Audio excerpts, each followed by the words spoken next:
Èmi ọmọ yín, àbúrò yín, olólùfẹ́ yín, Tóyìn Adégbọlá, the one and only international aṣẹ́wó, running NAFDAC number all over the world, international one.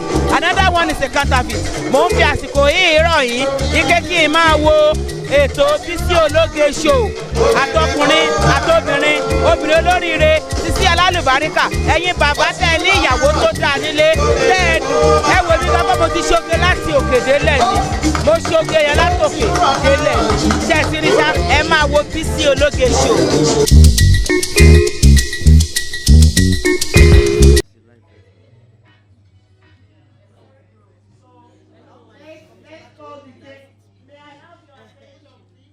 As we call the birthday cake and we spell Foluke.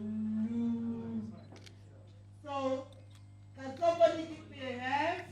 F O O L L U. Very many happy reasons.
What do everything good that you desire in your life for you guys.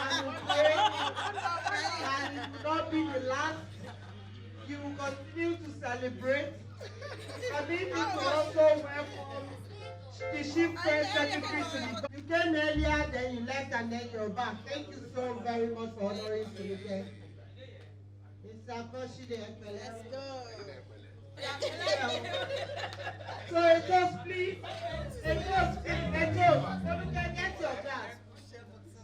Our friends, please, let us sing. Let's celebrate this evening. Happy birthday to you.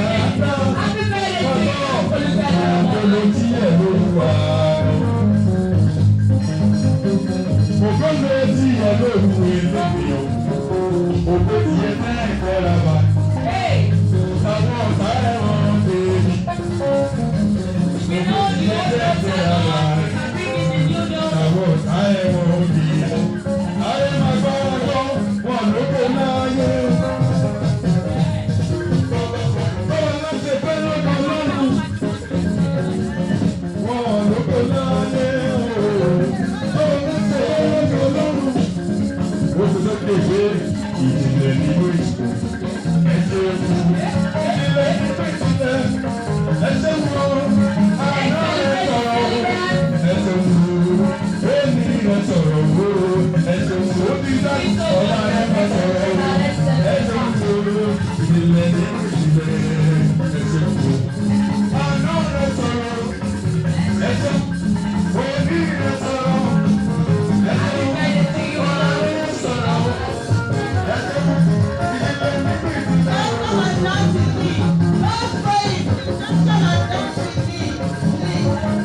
Ọlọ́gbọ́n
Thanks for watching this video. Please don't forget to click on subscribe button.